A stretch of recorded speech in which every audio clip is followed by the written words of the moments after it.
میں نہایت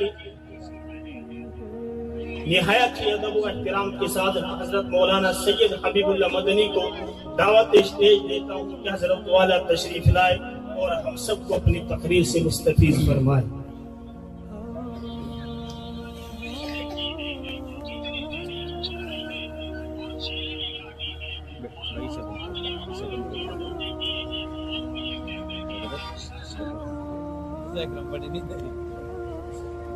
آواز بند کر کے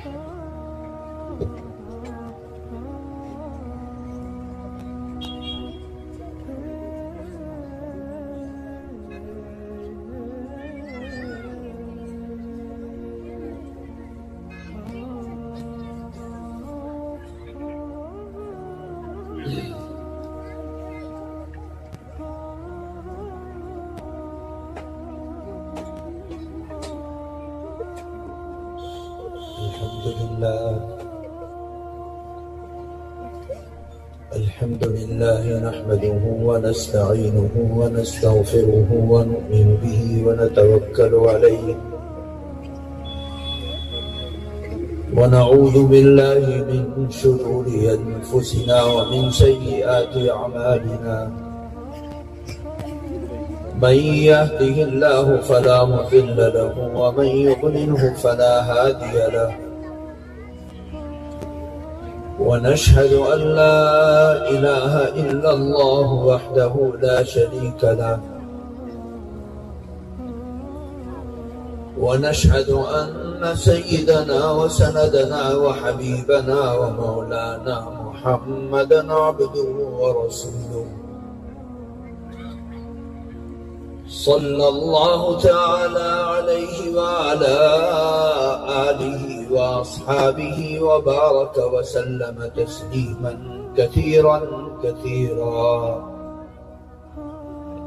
أما بعد فأعوذ بالله من الشيطان الرجيم بسم الله الرحمن الرحيم يا أيها الذين آمنوا لا تلهكم أموالكم ولا أولادكم عن ذكر الله ومن يفعل ذلك فأولئك هم الخاسرون صدق الله العظيم۔ انتہائی معزز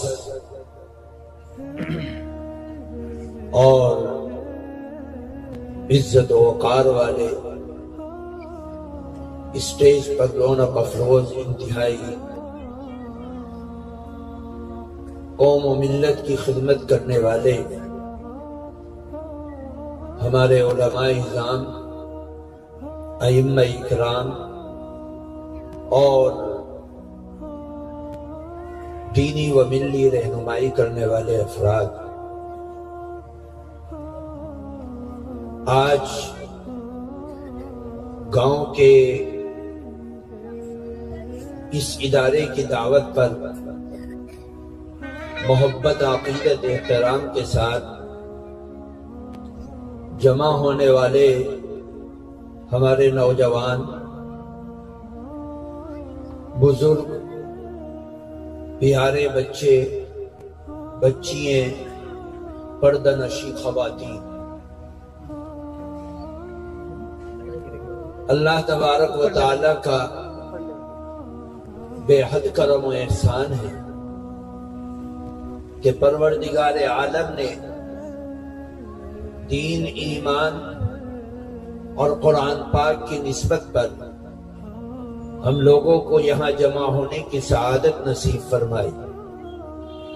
اللہ تعالی اس جمع ہونے کو ہم سب کے لیے دنیا اور آخرت میں عزت و وقار، کامیابی، کامرانی کا ذریعہ اور سبب بنائے۔ میرے دوستوں، بزرگوں، خلاق عالم اللہ رب العزت کا بے حد کرم و احسان اپنی مخلوقات پر عام ہے۔ پانی کے ایک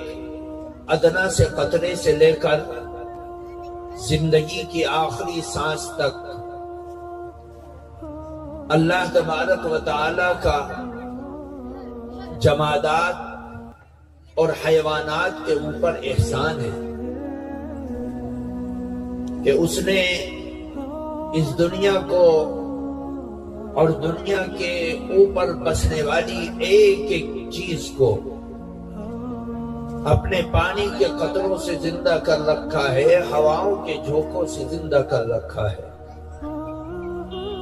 ان گنت اللہ تعالی کے انعامات اپنے بندوں پر رات و دن اللہ کی خلاقیت اور اس کی نعمت سے فائدہ حاصل کرنے کے لیے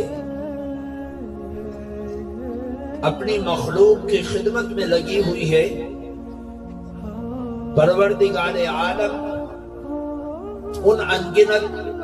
نعمتوں کے بارے میں قرآن پاک میں ارشاد فرماتا ہے وَإِن تَعُدُّوا نِعْمَةَ اللَّهِ لَا تُحْصُوهَا، اگر تم اللہ تعالی کی نعمتوں کو شمار کرنا چاہو تو تم شمار نہیں کر سکتے۔ اللہ تعالی نے ان کروڑوں کھربوں نعمتوں میں سے ایک عظیم نعمت یہ فرمائی بحیثیت انسان ہونے کے اللہ تعالی نے انسانیت کے چہرے اور مہروں کے ساتھ ہمیں پیدا کیا اور ہمارے سر کے اندر وہ چیز رکھی جو چیز پرندوں کے سروں میں نہیں ہے، درندوں اور چوپاؤں کے سروں میں نہیں ہے، بھینس بکری کتے بلی کے سروں میں نہیں ہے، پرندوں اور چرندوں کے سروں میں نہیں ہے، بلوں میں رہنے والے اور سمندروں کی موجوں میں رہنے والی اللہ کی مخلوق کے سروں میں نہیں ہے، صرف انسان اور جنات کے سروں میں اللہ تعالی نے وہ ایک نہ دکھنے والی چھوٹی سی نعمت رکھی جس کو ہم اور آپ اپنی بھاشا اور اپنی زبان میں کہتے ہیں کہ عقل ہے۔ اور یہ عقل کا خمیر ہمارے دماغ میں رکھنے کے بعد خلاق عالم نے ہمیں منتخب کر کے متعین کر کے رہنمائی کر کے بتلا کر سمجھا کر یہ ہمیں آئیڈیا دیا اور حکم دیا کہ اے میرے بندو، تم اللہ تعالی کے بتائے ہوئے اور چاہت کے راستوں کے مکلف ہو۔ اس کے اندر رائی کے دانے کے برابر بھی اگر کمی اور کوتاہی کرو گے تو باوجود کہ تم مالدار ہو، خوبصورت ہو، نسب اور حسب والے ہو، کمال اور زمین والے ہو، جو بھی کچھ ہو، اگر تم نے اس عقل کا استعمال اللہ اور اس کے رسول کی چاہت میں نہیں کیا تو یاد رکھو کہ تم آخرت میں خسارہ اور ٹوٹا حاصل کرو گے،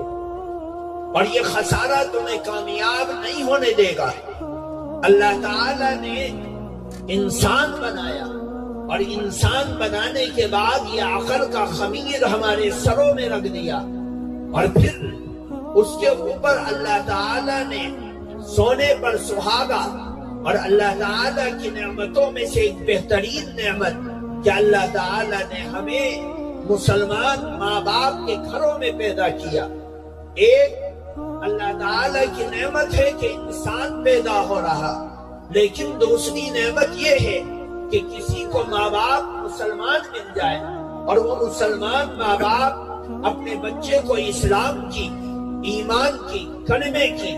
اللہ کے نبی کی محبت کو تقسیم کرے تو اللہ تعالی کی بہت بڑی نعمت ہے کہ پروردگار عالم نے ہمیں مسلمان گھر میں پیدا کیا۔ یہی وجہ ہے کہ علماء اور شریعت یہ کہتی ہے کہ ایک مسلمان ماں باپ کا سب سے بڑا احسان یہ ہے کہ وہ اپنے بچوں کو ایمان ٹرانسفر کر کے دیتے ہیں، اور وہ بچے ایمان کا کلمہ پڑھنے والے ہوتے ہیں، مسلمان ماں کی کوکھ سے پیدا ہوتے ہیں،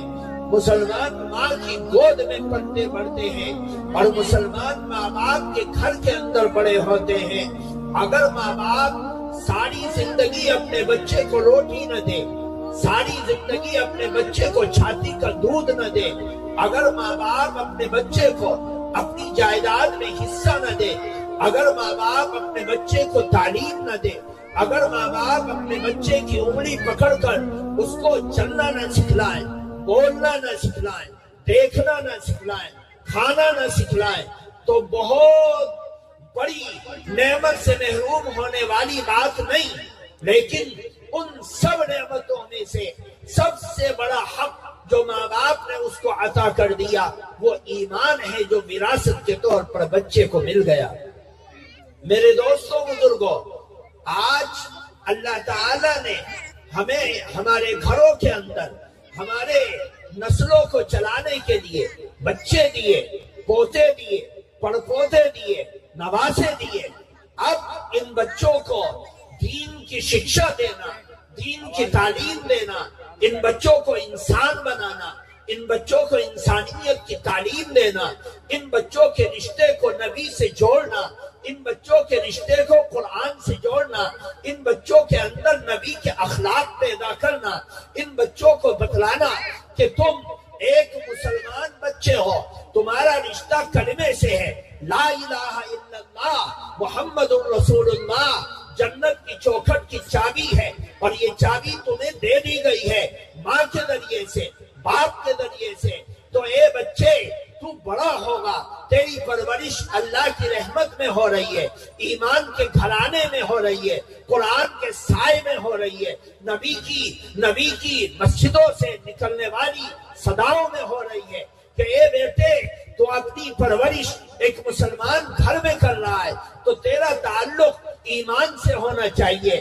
اور تیری زندگی کے اندر ایمان کے اعمال آنے چاہیے۔ ایک مسلمان ماں باپ کے لیے لازم ہے کہ جب اللہ تعالیٰ نے اس کو نعمت دے دی اولاد کی شکل میں، تو اس اولاد کی پرورش وہ نبی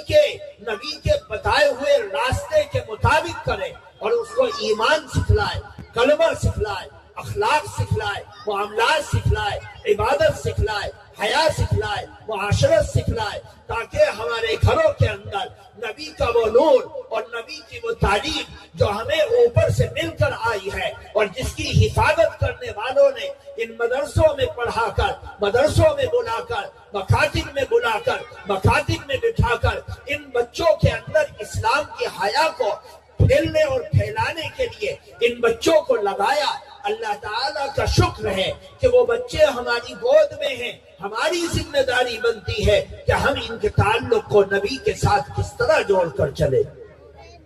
میرے بزرگوں، ایک مسلمان ماں باپ کے اوپر لازم ہے کہ وہ اپنے بچے کا رشتہ اللہ سے جوڑ کر جائیں۔ آپ نے قرآن پاک کی ایک آیت کو پڑھا ہوگا اور سنا بھی ہوگا۔ اللہ تعالیٰ نے سب سے پہلا پارہ، جس پارے کی شروعات الف لام میم سے ہوتی ہے، اس الف لام میم کے پارے میں دوسری سورت ہے سورہ بقرہ۔ اس سورہ بقرہ کے اندر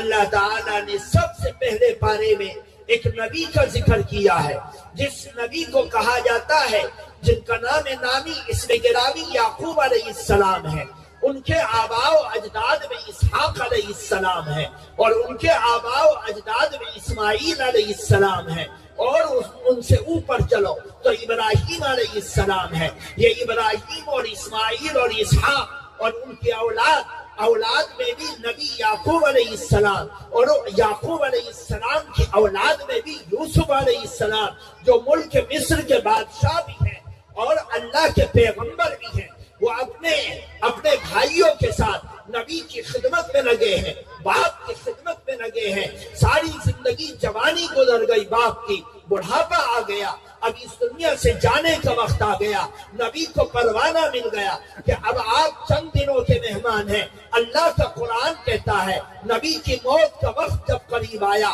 تو یعقوب علیہ السلام نے اپنے بچوں کو بلایا، پوتوں کو بلایا، نوازوں کو بلایا، اور ان کے سامنے دکھ کے ساتھ، غم کے ساتھ، احساس کے ساتھ، فکر کے ساتھ ان کے سامنے یہ بات رکھی کہ اے میرے بیٹو، یہ بتلاؤ میں اپنے جیتے جی تمہارے رشتے کو اللہ سے، اللہ کی کتاب سے، نبی نبی کی شریعت سے میں نے ٹوٹنے نہ دیا۔ اے میرے بچوں یہ بتلاؤ کہ تم میرے بعد کس کی عبادت کرو گے؟ اللہ کا قرآن اسی منظر کو کھینچتا ہے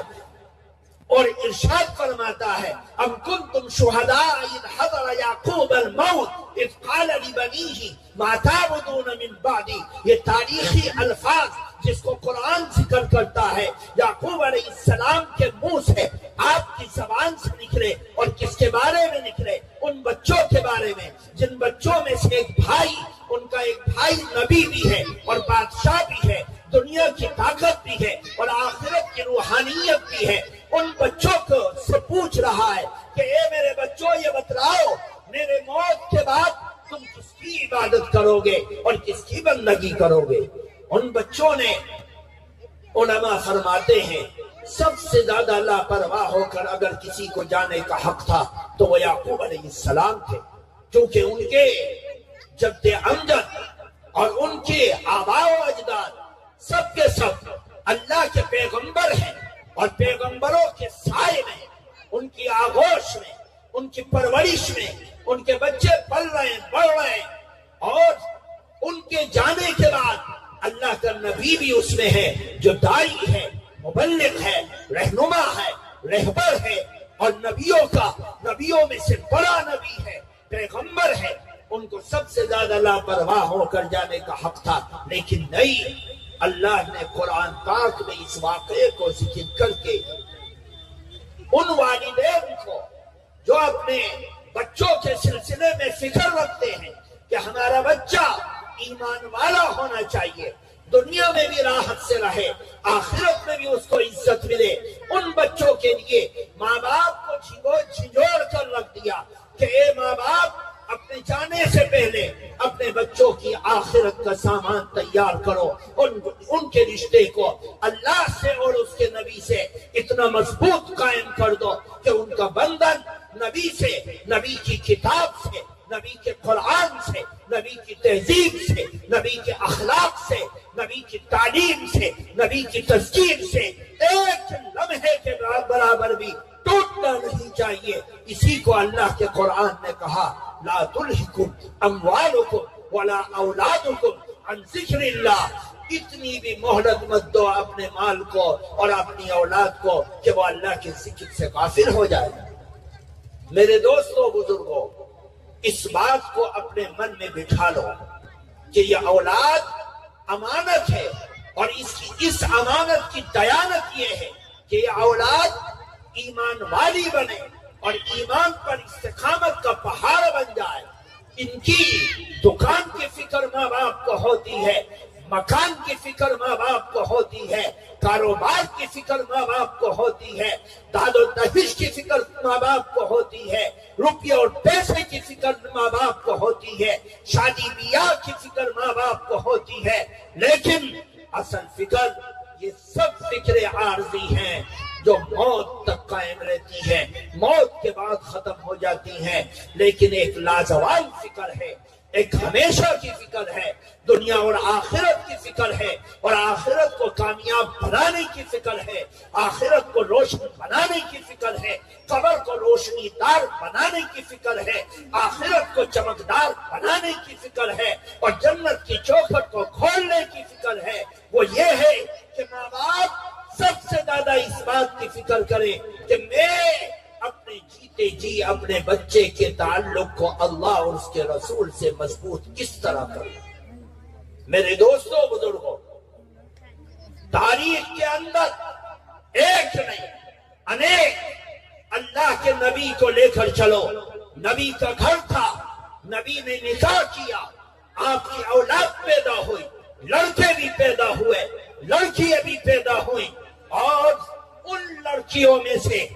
ایک لڑکی کا قصہ آ رہا ہے جس کو بیاہ دیا گیا، وہ بیانے کے بعد اس کو طلاق دے دی گئی، پھر بیایا گیا، پھر اس کی وفات ہو گئی، دوسری لڑکی کو بیاہ دیا گیا، اس کو طلاق دے دی گئی، طلاق کے بعد پھر بیاہ دیا گیا، اور بیانے کے بعد پھر اس کا انتقال ہوتا ہے۔ آپ کی آخری بیٹی، جس بیٹی کا نام فاطمہ الزہرا رضی اللہ تعالی عنہا ہے۔ اب آپ کی زندگی کے آخری اوقات میں آپ کے بچوں اور بچیوں میں سے صرف یہ بیٹی بچی ہے، اور اس بیٹی کا نکاح علی سے ہوا ہے، اور علی کا کوئی مکان نہیں، کوئی دکان نہیں، کوئی کاروبار نہیں، کوئی پیشہ نہیں، بس نبی کے مدرسے میں پڑھتے ہیں، نبی کے ساتھ رہتے ہیں، نبی کی جھرمٹ میں رہتے ہیں، نبی کے پاس خدمت میں رہتے ہیں۔ شادی کا وقت قریب آ گیا، علی کے پاس مکان نہیں، لاؤ علی مکان کہاں ہے؟ نہیں ہے، یہ مسجد نبوی میرا مکان ہے، یہ آپ کا گھر میرا مکان ہے۔ کاروبار کیا ہے؟ کوئی کاروبار نہیں، لاؤ سونے کے سکے دے دو، کوئی سکہ نہیں، لاؤ چاندی کے درہم دے دو، کوئی درہم نہیں۔ اے علی کیا ہے تمہارے پاس؟ ہاں، بدر کے اندر جب میں لڑ رہا تھا تو جس سردار کو میں نے قتل کیا تھا اس کی ایک زرہ میرے پاس ہے، لاؤ اس زرے کو لے کر آؤ۔ وہ زرہ لائی گئی، نبی نے بولی لگوائی، کسی نے اس کو خرید لیا۔ خریدنے کے بعد جو پیسے آئے اس پیسے سے علی کے ولیمے کا انتظام کیا گیا، ایک صحابی سے ایک گھر کو عاریت پر لیا گیا، اور وہ گھر کے اندر ان کو بیا کر لے جایا گیا۔ اس کے اندر مٹی ڈالی گئی، اور نرم و نازک مٹی ڈال کر وہی علی کا بستر ہے، وہی فاطمہ کا بستر ہے، وہی علی کا نمناک ہے، وہی علی کی راحت کا ذریعہ ہے۔ اس کے اندر حضرت علی کو اور اللہ کا پیغمبر، وہ پیغمبر جس کے پاس فرشتے آتے ہیں اور اللہ کا سلام پیش کرتے ہیں اور یہ عرض کرتے ہیں کہ اگر آپ کی اجازت ہو احد پہاڑ کو سونے کا بنا دیا جائے۔ نہیں، میں یہ چاہتا ہوں میری زندگی فکر و فاقے میں فقیروں میں گزرے، اور میری موت فقیروں میں آئے، اور میرا حشر نشر فقیروں میں ہو۔ اللہ کے نبی نے انکار کر دیا۔ آج اس کی بیٹی ایک پرائے گھر کے اندر بھی آ کر جا رہی ہے، ہاتھوں میں کام کرتے کرتے چھالے پڑ گئے، اور کپڑے دھوتے دھوتے، چکی چلاتے چلاتے، خدمت کرتے کرتے ہاتھوں میں چھالے پڑ گئے۔ علی نے کہا کہ آج تمہارے ابا غلام بانٹ رہے ہیں، بڑے بڑے غلام طاقتور آئے ہیں، وہ نبی صحابہ میں بانٹ رہے ہیں، باندیے بانٹ رہے ہیں، لاؤ ایک نوکرانی تم بھی لے کر آؤ، اور ایک غلام مزدور بنا کر تم بھی لے کر آ جاؤ، لوگوں کو بانٹ رہے۔ وہ چل دی اور جا کر ابا کے سامنے کھڑی ہو گئی۔ ابا نے پوچھا کیوں آئی ہو؟ سر جھکا لیا۔ پھر پوچھا کیوں آئی ہو؟ کہا ابا آپ لوگوں کو مزدور غلام بانٹ رہے ہیں اور باندیے بانٹ رہے ہیں، اے ابا میرے ہاتھوں کو دیکھیں اور مجھے بھی ایک غلام دے دیں جو میرے ساتھ ہاتھ بٹائے اور کام بٹائے۔ اللہ کے نبی صلی اللہ علیہ وسلم نے ایک نگاہ اٹھا کر اپنی چہیتی بیٹی کو دیکھا، اور دیکھنے کے بعد اللہ کے نبی صلی اللہ علیہ وسلم نے فرمایا، اے فاطمہ اگر میں تمہیں ایسی بات بتلا دوں جس سے صبح کو تم عمل کر لو، شام تک کا کام آسان ہو جائے، شام کو وہ عمل کر لو، صبح تک کا کام آسان ہو جائے، تو کتنے فائدے کی بات ہوگی۔ حضرت فاطمہ الزہرا نے جواب دیا، اے ابا جان ہاں کیوں نہیں، بتلائیے۔ آپ نے فرمایا صبح کو 33 مرتبہ سبحان اللہ پڑھو، 33 مرتبہ الحمدللہ پڑھو، 34 مرتبہ اللہ اکبر پڑھو، اس کی برکت سے شام تک کا کام آسان ہو جائے گا، اور شام کو پڑھو گی صبح تک کا کام آسان ہو جائے گا۔ بس یہ تسبیح سیکھی اور آ کر علی کے سامنے آ کر کھڑی ہو گئی۔ علی نے پوچھا کیا ملا؟ فرمایا بہت کچھ مل گیا، دنیا میں بھی کام آئے گا، ایسا غلام ملا ہے جو دنیا میں بھی ہمارا ساتھ دے گا، آخرت میں بھی ہمارا ساتھ دے گا۔ ارے کیا مل گیا؟ فرمایا میرے ابا نے مجھے یہ تعلیم دی ہے، 33 مرتبہ صبح کو سبحان اللہ پڑھو، 33 مرتبہ الحمدللہ پڑھو، 34 مرتبہ اللہ اکبر پڑھو، شام تک کا کام آسان، شام کو پڑھو صبح تک کا کام آسان۔ یہ وظیفہ لے کر آئی ہوں جو اس غلام سے بھی طاقتور ہے جو پہاڑ کو کھودنے کا کام کرے۔ میرے دوستو بزرگوں، اسی لیے اس تسبیح کو تسبیح فاطمی کہا جاتا ہے۔ یہ پرورش ہوتی ہے، یہ اپنے بچوں کو قرآن سے اور اللہ سے جوڑنے کی شکشا ہوتی ہے کہ اللہ کے نبی صلی اللہ علیہ وسلم ایک زوجہ مطہرہ کے گھر ہیں، وہاں پر فاطمہ آئی، آپ نے فرمایا اے فاطمہ قریب آ جا۔ فاطمہ قریب آ گئی، بیٹی کے کان میں آپ نے چند الفاظ کہے، بیٹی رونے لگی۔ پھر اس کے بعد پھر قریب بلایا، اے فاطمہ ادھر آ جا۔ فاطمہ قریب آ گئی، پھر کہا کان سر کی، اور پھر وہی فاطمہ جو رو رہی تھی وہ ہنسنے لگی۔ اماں نے پوچھا بیٹی کیا بات ہوئی؟ ایک بات کہی تم ہنسنے لگی، دوسری بات کہی تم رونے لگی، پہلی بات کہی تم رونے لگی، دوسری مرتبہ تم ہنسنے لگی۔ فرمایا پہلی مرتبہ میرے ابا نے مجھے کہا کہ اے فاطمہ یہ کا آخری سال ہے، اب میں تم سے جدا ہو جاؤں۔ پھر رونے لگی میں کہ صبت علی مصائب لو انہا صبت علی الایام سرن لیالیا۔ وہی فاطمہ جس کو باپ سے اتنی محبت، وہ فرماتی ہیں، ان شعر کی شاعرہ وہ ہیں، فرمایا کہ میرے اوپر میرے باپ کے گزرنے کے بعد مصیبتوں کا انبار اس قدر آیا کہ اگر وہ دن پر آتا تو دن رات ہو جاتا، رات ڈھل جاتی، اندھیرا آ جاتا۔ وہ فاطمہ پوچھا اماں نے کہ بتلاؤ کہ تم کیوں رو رہی تھی اور پھر تم کیوں ہنسنے لگی؟ فرمایا میرے ابا نے پہلی مرتبہ مجھ سے کہا کہ میری زندگی کا آخری سال ہے، اب میں اس سال چلا جاؤں گا۔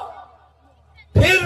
جب مجھے روتے ہوئے دیکھا تو مجھے قریب بلایا اور پھر میرے کان میں کہا بیٹی میرے خاندان میں سب سے پہلے میرے اس دنیا سے جانے کے بعد ملاقات کے لیے تو میرے پاس آئی۔ اس خوشی میں رونے لگی کہ میں اپنے باپ کے پاس جلدی پہنچ جاؤں گا۔ یتیم مسکین بچوں کو، نابالغ بچوں کو، کمزور بچوں کو یہ چھوڑ کر چلی گئی۔ باپ کی وہ شکشا تھی جس کے اوپر موت بھی آ جائے تو رضامندی ہے، وہ راضی ہے، ان کی تربیت کی گئی، ان کی تعلیم دی گئی، اور وہ بے فکر ہو کر اس دنیا کی ناز و نعمتوں میں پلنے والی نہیں تھی۔ وہ نرم مٹیوں کو بستر بنانے والی تھی، وہ پتھروں کو نیچے رکھ کر سونے والی تھی، وہ ہاتھوں سے ہاتھ کی چکی چلا کر آٹا گوندنے والی تھی، وہ اپنے ہاتھوں سے کپڑے دھونے والی تھی۔ وہ جو کچھ کپڑے، روٹی، پھل، جو کچھ ہوتا تھا سب کا سب فقیروں پر، محتاجوں پر، غریبوں پر، مسکین پر لٹانے والی عورتیں تھیں۔ میرے دوستو، جب ماں باپ اپنے بچوں کی تربیت اسلام کی اس شناخت کے ساتھ کرتے ہیں تو خدا کی قسم ان کے بچے اس دنیا میں بھی اور آخرت میں بھی وہ ہیرو بنتے ہیں جن ہیرو کو سلام کرنے کے لیے رب کے فرشتے آتے۔ ہماری چاہت یہ، اسلام اور شریعت کی چاہت یہ ہے کہ ایک ایک مسلمان کا بچہ، اور خاص طور سے اس زمانے میں جب لڑکیاں مرتد ہو رہی ہو، جب ہمارے بچے ایمان اور اسلام سے بیزار ہو رہے ہوں، جب ہمارے بچے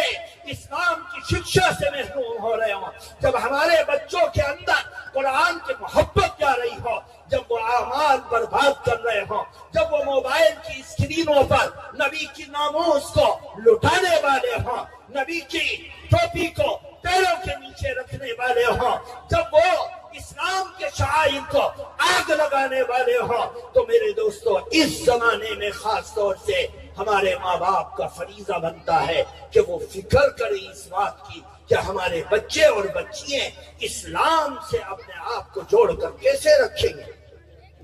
ان کی تعلیم کا بندوبست کرو، ان کی تربیت کی فکر کرو، اور ان کو قرآن سے جوڑنے کا کام کرو، ان کے اندر حیا پیدا کرو، ان کے ایمان اور اعمال کی پختگی اور عمدگی کے لیے کاوش اور کوشش کرو۔ ہمارے مسلمان گھروں کے بچے وہ چاہتے ہیں، ہم یہ سمجھتے ہیں کہ تعلیم دینا ضروری ہے، اور ہم اس بات پر یقین رکھتے ہیں کہ تعلیم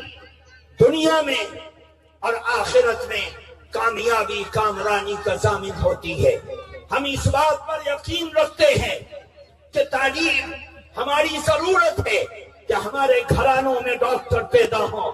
اور ہمارے گھرانوں کے اندر پڑھے لکھے بچے پیدا ہوں، بچیے پیدا ہوں، تاکہ ہمارے معاشرے کی ضرورتوں کو ان کے ذریعے سے پورا کیا جا سکے۔ میں یقین رکھتا ہوں، لیکن اس سے 1000 لاکھ گنا زیادہ اس بات پر یقین رکھنا اپنی زندگی کا پیشہ اور عین فریضہ سمجھتا ہوں کہ ہم اپنے پلے سے یہ بات باندھ لیں کہ یہ دنیا کی تعلیم عارضی ہے، اس کی فکر بھی کرنا ضروری ہے، جو قبر کے اندر کام آنے والی ہے، موت کے وقت کام آنے والی ہے، میدان محشر کے اندر کام آنے والی ہے، پل صراط کے اوپر کام آنے والی ہے، جنت کے بالا خانوں میں کام آنے والی ہے۔ آؤ اپنے بچوں کی فکر کرو، ان کو اس موبائل کی لعنت سے اور ان کو اسکول اور کالج کے ان کالے دروازوں سے جہاں تمہارے بچوں کے ایمان کو اور اعمال کو اور ان کی عقائد کو اور ان کے وشواس اور یقین کو اللہ سے توڑ کر، نبی سے توڑ کر، قرآن سے توڑ کر دنیا کی چند ٹکوں کے لیے ان کے عزت کو اور ان کے ایمان کو بیچنے کا کام کرنے والے لوگ کر رہے ہیں اور خوشی سے کروا رہے ہیں۔ لوگ اپنے بچوں کے ایمان کو غارت کروا رہے ہیں، فیس دے دے کر، پیسے دے دے کر۔ ان کو معلوم ہے کہ اس 4 دیواری کے اندر رکھ کر ہماری بیٹی کی عزت کو برباد کیا جا رہا ہے، ہمارے بچے کے ایمان کو غارت کیا جا رہا ہے، ان کو اسلوب سکھلا کر ان کے دین سے بیزار کیا جا رہا ہے۔ ہم یہ دیکھتے ہیں، سمجھتے ہیں، پرکھتے ہیں، جانتے ہیں، لیکن اس کے باوجود ہمارے دلوں کے اندر ایک رائی کے دانے کے برابر بھی غیرت پیدا نہیں ہوتی کہ ہمارا بچہ کس طرح ایمان اور یقین سے محروم ہوتا جا رہا ہے۔ افسوس کی بات ہے کہ ہم اپنی بچی کو بس کی چوکھٹ تک لے کر آتے ہیں اور وہ بچی جب کالج جانے والی بس کی دروازے کے اندر گھس جاتی ہے تو ماں باپ ٹھنڈی سانس لیتے ہیں۔ کیوں؟ ان کے من کے اندر یہ بات ہے کہ اس بس کو چلانے والا کتب و ابدال ہے اور اس کا کنڈکٹر بھی کتب و ابدال ہے، اور جس اسکول کے دروازے پر یہ پہنچے گی اس اسکول کا چوکیدار بھی کتب و ابدال ہے، اور اس اسکول میں پڑھانے والے اور پڑھانے والی وہ بھی کتب و ابدال ہے، اور محلے کا لڑکا، محلے کا چھوکرا، محلے کا نوجوان، مدرسے میں پڑھانے والا، مسجد کی امامت کرنے والا، مؤذنی کرنے والا، قرآن سکھلانے والا، قرآن دینے والا، شکشا دینے والا، ایمان بانٹنے والا، حیا دینے والا، نماز سے جوڑنے والا، یہ سب فحاش اور عریانیت اور اللہ کے دین کو ذلیل کرنے والے ہیں۔ اس لیے میں نے یقین نہیں کیا اور اپنی بیٹی کو اور اپنے بیٹے کو ان لوگوں کے ہاتھوں میں دے دیا جہاں پر اس کو ایمان کے علاوہ سب کچھ ملتا ہے۔ میرے دوستوں، بزرگوں، قرآن پاک کی جو آیت میں نے آپ کے سامنے تلاوت کی، اللہ چھجوڑ کر ان ماں باپ کو جن کی گودوں میں پلنے والے بچے ان سے محبت کرتے ہیں، ان کو یہ شکشا دے رہا ہے، تعلیم دے رہا ہے کہ اپنے بچوں کو پالنے والے ماں اور باپ سن لو، اپنے بچوں کو ایک لمحے کے لیے بھی اللہ کے ذکر سے غافل مت کرنا، ورنہ یہ بچے اس قابل بھی نہیں ہوں گے۔ کل کو تمہارا جنازہ رکھا ہوگا اور اس جنازے کے اوپر کون سی دعا پڑھی جاتی ہے 98% بچے نہیں جانتے۔ بدقسمت ہے وہ ماں باپ جن ماں باپ کے بچے ان کے اوپر مغفرت کی دعا پڑھنا بھی نہیں جانتے، مغفرت کی دعا کرنا بھی نہیں جانتے۔ پھر ہوتا کیا ہے، ماں باپ کو دفنا کر آتے ہیں اور 1 مہینے کے بعد 2 مہینے کے بعد جا کر پوچھو کہ تیرے باپ کا جنازہ کہاں رکھا گیا تھا، قبر کون سی ہے، اس قبر کی مٹی اوپر گئی یا نیچے گئی، اس قبر کا نشان باقی ہے یا نہیں ہے، اس قبر کی دیوار گری یا نہیں۔ تو میرے دوستو، یہ احساس بھی ان کے دل کے اندر نہیں رہتا اور ان کو پتہ بھی نہیں ہوتا، کیونکہ باپ سے جس چیز کی توقع تھی وہ چھوڑ کر گیا ہے، دکان بھی، مکان بھی، کارخانہ بھی، فیکٹری بھی، کاروبار بھی۔ اب مجھے کس چیز کی ٹینشن؟ آج یہ مدرسے، یہ مکاتب، یہ مسجدیں آج کان کھول کھول کر اور آواز پھاڑ پھاڑ کر تمہیں شکشا دیتی ہیں کہ آنے والا وقت اور آنے والا ٹائم اور آنے والا سماج، آنے والی قوم، آنے والا وقت ایسا ہے جو ایمان کو کھڑچ کھڑچ کر انسان کے دل سے نکالنے والا ہے۔ دجال آئے گا، 40 دن میں کھربوں انسانوں کے ایمان کو غارت کر دے گا۔ دجال کا لشکر آئے گا اور وہ میرے اور تمہارے جیسے ایمان والوں کو کافور بنا کر، دھواں بنا کر اڑا دے گا۔ لوگ اس کی شکتی کو دیکھ کر دیکھتے نہیں کہ ایک تعویذ دینے والے کے سامنے اگر 100 لوگ آتے ہیں، 95 لوگ ایسے ہوتے ہیں کہ اگر وہ کہے کہ مجھے سجدہ کرو تو سجدہ کریں گے۔ عورتیں، نوجوان، دین سے دور، دین سے بیزار، اللہ کے باغی، قرآن کے باغی، اگر ان دینے والوں کے دلوں میں ایمان کا کھوٹ ہوا، خدا نہ کرے، تو سب مرتد ہو جائیں گے، ایمان کو غارت کر دیں گے، اپنی عبادت کو تباہ و برباد کر دیں گے۔ لیکن اللہ تعالیٰ کا شکر ہے کہ اللہ تعالیٰ نے ان بزرگوں کو زندہ کر رکھا ہے، کل کو یہ بزرگ بھی نہیں دکھائی دیں گے۔ تم تلاش کرو گے کہ کس کے بعد پھر وہ ملیں گے جو تمہیں نماز کا وقت ہوگا اور یہ کہیں گے کہ بیٹھے رہو، تمہارے ایمان کو غارت کریں گے، حیا کو برباد کریں گے، عزت کو تار تار کریں گے، اور تمہاری نسلوں کے اندر جو بچا کچا ایمان ہے اس ایمان کو تار تار کر کے غارت کر دیں گے، تم سمجھ بھی نہیں پاؤ گے۔ میرے دوستو، بزرگوں، آج اس مجلس کے اندر یہ احساس پیدا کر کے جاؤ کہ مجھے اپنے بچوں اور بچیوں کو قرآن اور نبی سے، اللہ اور رسول سے جوڑ کر رکھنا ہے۔ حالات کیسے ہی ہوں، اچھی سے اچھی تعلیم دو،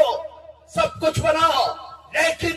اس بچی کے ایمان کو جاؤ یورپ کی گلیوں میں جاؤ افریقہ کے جنگلوں میں جاؤ لندن کے بازاروں میں جاؤ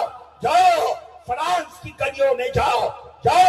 یورپ کے بازاروں میں جا کر دیکھو، وہاں پر بھی مسلمان رہتے ہیں، لیکن بازے محلے ایسے ہیں جن محلوں کے اندر 60% 70% نوجوان باشرہ ہیں، ٹوپی والے ہیں، داڑھی والے ہیں، ایمان ان کے چہرے سے ٹپکتا ہے، ایمان ٹپکتا ہے، اور بڑی کلیدی کرسیوں پر بیٹھ کر ملک کی، قوم کی، اللہ اور رسول کی خدمت کر رہے ہیں۔ انگریز ان کے چہرے کو دیکھ کر ایمان کا کلمہ پڑھتے ہیں۔ انہوں نے اپنے ایمان کی حفاظت کی، کانٹوں کے بیچ میں رہ کر، پلیدیوں کے بیچ میں رہ کر، نجاست کے بیچ میں رہ کر، زنا کے بیچ میں رہ کر، شراب کے بیچ میں رہ کر، ناپاک گوشت کے بیچ میں رہ کر انہوں نے اپنے بچوں کی حفاظت کی، اور ہم ان مدرسوں کے بیچ میں رہ کر، مسجدوں کے میناروں کے سائے میں بیٹھ کر، مسجد کی دیوار کے چھاؤں میں بیٹھ کر نماز کو قتل کرتے ہیں، زکات کو قتل کرتے ہیں، روزے کو قتل کرتے ہیں، حیا کو قتل کرتے ہیں، پاک دامنی کو قتل کرتے ہیں، امانت و دیانت کو قتل کرتے ہیں۔ یہ سب کچھ ہم اپنی آنکھوں سے دیکھتے ہیں اور اپنے معاشرے کو تبدیل نہیں کر پاتے۔ بہت خسارے کی بات ہے۔ اپنے بچوں کو ایمان کے اعتبار سے طاقتور بناؤ، ورنہ چغل کر لے جائیں گے، ان کے ایمان کو کھرچ کر لے جائیں گے، اور تمہیں احساس بھی نہیں ہوگا۔ اپنے بچوں کے تعلق کو قرآن سے جوڑو، وہ دنیا کے بڑے سے بڑے کالج میں جاتے ہوں کالج کے ٹائم کے علاوہ ایک لمحہ بھی ان کو اس قابل مت چھوڑو کہ وہ اس کالج کی دی ہوئی ناپاک شکشا کو اپنے گھر میں دوہرا سکے. ان کو ایمان والا بناؤ، ہر دن کلمہ پڑھاؤ، ہر دن ایمان سکھلاؤ، ہر دن نبی کا کلچر سکھلاؤ. پھر دیکھنا یہی بچے جو موسیٰ کی طرح فرعون کے گھر میں پلے تھے اور پھر موسیٰ کی طرح داعی بن گئے، آج ایسے بچوں کی سماج میں ضرورت ہے جو فرعون کے گھر میں پلے اور موسیٰ کی طرح داعی بن جائے. ہمیں ایسے بچوں کی ضرورت ہے. اللہ تبارک و تعالی ہمیں سمجھنے کی توفیق عطا فرمائے، خیر سے مالا مال فرمائے. میں یہ نہیں کہتا کہ ہر بچہ عالم، مولوی، مفتی، قاری ہو، لیکن میں یہ کہتا ہوں ہر بچہ پکا سچا مومن ہونا چاہیے. اس کو ایمان بتاؤ اور بتلاؤ، اس کو روزانہ. یہ کہا جاتا ہے کہ اپنے بچوں کو ٹائم دو، لیکن اسلام یہ کہتا ہے کہ اپنے بچوں کو ٹائم دو ان کو ایمان سکھلانے کے لیے، ان کو حیادار بنانے کے لیے، ان کو ایماندار بنانے کے لیے. ان کو کماؤ مشین مت سمجھو، ورنہ یہ کماتے کماتے تمہیں بھی بیچ دیں. اللہ تبارک و تعالی ہمیں سمجھنے کی توفیق عطا فرمائے. سبحان اللہ و بحمدہ، سبحانک اللہم و بحمدک، ونشہد ان لا الہ الا انت ونستغفرک ونتوب الیک، وصلی اللہ